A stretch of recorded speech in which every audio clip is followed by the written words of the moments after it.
At nagbabalik ang pinakamalawak, pinakamalakas at pinakakomprehensibong sports newscast sa buong Pilipinas. Kami po ang Telejaryo Sports at gaya nga ng sinabi natin kanina, makakausap natin ngayong hapon ang mga nagagandahang volleyballs ng defending champion team natin sa V-League, ang University of Santo Tomas. And with us this afternoon, pumapalakpak si Jasmine kasi taga-USD siya. With us this afternoon, ang kanilang open spiker, Angeli Tabakero. Hello, Angeli. Good afternoon po, Sam. And good afternoon din sa mga nanonood ng Telejaryo Sports. Yan. And with us din, si Vida Gutierrez, open spiker. Hi, Vida. Hello. Good afternoon sa mga fans na nanonood ng Telejaryo Sports. At kasama din natin ang kanilang bagong libero, si Jessica Curato. Hello, Jessica. Hi po. Hi po. Hi din po. At ang kanilang trainer, dati po, guest player, si Ruby De Leon. Hi, Ruby. Magandang hapon po sa lahat na nanonood ng Telejaryo. Yan, sanay na si Ruby talaga. Pero first things first, parang kulang ata ang ating guest list. Kasi ang pinadala sa akin kasama si Venus, si Gingging, si Mary, si MJ Balse, tapos si Susain, saka si Denise Tan. Asan sila? Bakit sila missing in action today? Sila Ate Ven po, tsaka si Mary Jean Balse. May final exams po sila ngayon. Tapos si Denise Tan, ganun din, may final exam din. Tapos si Susain, dapat kasama namin siya ngayon, kaso bumalik yung sore eyes niya. Bumalik yung sore eyes niya. Oo. Pero dapat papunta na siya dito kanina, di ba? Kasama na dapat namin siya ngayon. Hindi naman nadala yung virus. Hindi naman. Hindi naman sana. Hindi po. Ayaw natin nun. Pero ito na nga, basics ng mga players natin today. Ano-ano yung mga birthdays ninyo, courses. Yan, sige, Angeli, let's start with you. Birthday ko, June 21, 1989. Tapos, Communication Arts, yung course ko sa UST. Ako, November 1, 1984, HRM students in UST. Yes, and Jessica? June 11, 1990. Freshman na freshman. Freshman education po. Okay, at si Ruby? Graduate ako ng UST Education. Education. Ito pinapatanong na, nagpauna na to, no? Pero kung kayo mga viewers natin, meron kayong mga questions for our beautiful UST Lady Tigers, pwede nyo po yung i-text sa pamamagitan ng NBN, space ang inyong pangalan, space ang inyong mensahe at papadala yan sa 2299. Sino-sino po ba ang nawala sa team? Si Dishwala 27 to ng vleague.tk. Totoo po bang wala na si Lilet sa team? Ano po ang nangyari sa kanya? Anybody? Ruby? Si Lilet, bali nag-decide yata siyang mag-aral na lang, tapos ngayon bumabalik siya ngayon sa team, pero hindi ko sure kung pababalikin ng coaches. Lilet is with UST talaga? Yes, Vida? Opo. UST talaga siya? UST siya talaga. Tapos, yun yan, nag-decide siya na mag-aaral na lang muna. Mag-focus muna siya sa studies. Focus muna siya sa studies. Tapos, ngayong SEM, kinausap niya si coach na babalik na siya ngayong SEM na to. But other players na nawala na sa listahan, meron pa bang nawala? Yung libero ninyo, di ba?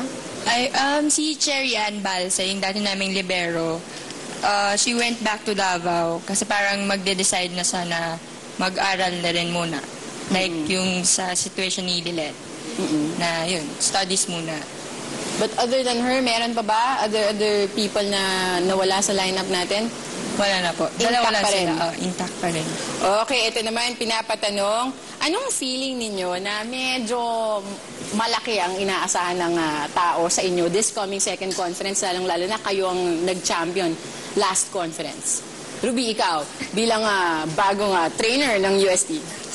Sa team naman kasi intact pa rin yung team. So ready kami lumaban kahit kaninong team. Kahit kaninong team, Angeli? Siyempre, sa part namin, pressure yung nararamdaman. Pero siyempre, kahit anong mangyari, parang we still have to do our best. Katulad pa rin nung ginawa namin dati, parang kailangan pa rin namin ipakita sa lahat na kaya pa rin namin na, mag-champion, mag-back-to-back. Parang ipuprove namin sa kanila na kaya pa rin namin. Kakayanin pa namin. Jessica, ito yung first time mo talaga maglalaro sa V-League. Itong Sunday, no? Kakalaban ninyo ang Lasal pa. Guess natin ka. Mamaya may tatanong ako sa inyo tungkol sa Lasal. Ano ang feeling mo na you're coming in sa isang team na talagang, kumbaga, established na sa V-League? Ano po, pressure po. Kasi Pressure po, din. di ba po, sila yung defending champion, tapos kilalang kilala sila. Parang, napakahirap talagang nandito na ako sa team na to. Parang hindi rin ako Hindi ka makapaniwala rin makapaniwala. na nandito ako. But how are you preparing for it? Lalong-lalo na kasi titignan ka eh. Ikaw yung libero eh. Dati si Si Ate Che. Si Che Balse, no? Ngayon, ikaw na yung titignan. How are you preparing for that?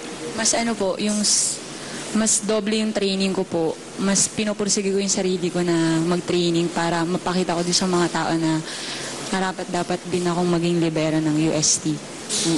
Pero Vida, ikaw medyo hindi ka naman ganun kasi nilalabas din the last conference. What will you contribute this time sa UST? Siguro kung hindi man ako masyadong nilalaro nung last conference, siguro ngayon, meron ako may ipapakita kahit papaano na may tutulong sa team namin. Ano yung papakita mo? Like in what aspects of the game? Kasi kahit sa aspect naman, tumutulong ako kahit sa help lang sa mga teammates namin na if ever na nasa labas kami, cheer namin sila. Ganun. Pero ito, I'm just curious, no? Kasi yung team niya rin, kumbaga superstar laden, if you think of it, no? Pag sinabing UST, ang unang papasok na pangalan, Angeli Tabaquero. Venus Bernal, di ba? Mary Jean Balse. Yan nga, ngayon si Susain Roses kasama. Tapos si Denise Tan, maraming mga fans, maraming nakikitan sa kanya. Anong feeling ninyo naman doon sa parang sa sense of popularity ng team ninyo? Mamaya na si Angelico muna, Vida. Anong feeling mo doon na parang sobrang popular team talaga kayo sa fans, lalong-lalo na? Sa fans, syempre proud kami kasi parang kahit paano sinusuportahan yung team namin. Saka natutuwa rin kami sa mga fans na sumusuporta sa amin kasi sobrang nanonood sila talagang sinusubaybayan nila yung bawat game namin, sinusuportahan nila yung bawat isa sa amin, sini-cheer up nila, ganun.